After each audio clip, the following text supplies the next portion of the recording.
Alors nous avons vu tous les avantages de la SCPI, mais il faut quand même parler des risques, hein. Dans tout investissement financier ou immobilier, il y a des risques. Alors le premier risque qu'on va trouver sur la SCPI, c'est le risque de liquidité. En même temps, c'est de l'immobilier, hein. Qui dit immobilier dit non liquide, hein. Si vous avez un appartement, vous le savez, vous ne pouvez pas du jour au lendemain le vendre. Sur les SCPI, c'est pareil.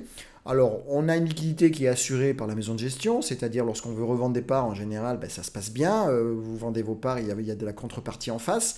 Dans les assurances vie, l'assureur, jusqu'à un certain niveau, s'engage à de la contrepartie. Donc en assurance vie, c'est beaucoup plus fluide.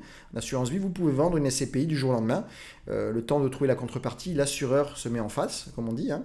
Ça fait partie, c'est pour ça qu'il prend des frais de contrat, parce qu'il vous donne aussi des services. En direct, il faut trouver un acheteur. En général, lorsque le marché est fluide, mais ça c'est comme tout marché, hein, dans un marché fluide, vous pouvez revendre vos SCPI assez rapidement.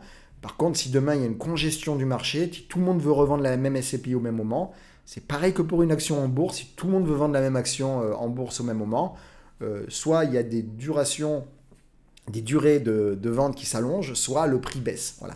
Mais ça, c'est ce qui est inhérent à l'immobilier n'importe où. Donc ça, c'est un premier risque sur la liquidité. Ensuite, on peut avoir un risque effectivement de variation.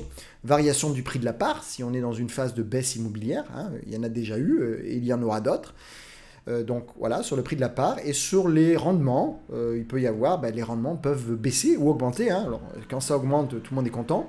Quand ça baisse, il faut le surveiller. Il faut trouver surtout les raisons pourquoi les rendements peuvent baisser. Des fois, ça peut s'expliquer pour des grosses opérations de travaux ou des problèmes sur certains locataires par rapport à la conjoncture. Voilà, ça, ce sont des points précis à regarder.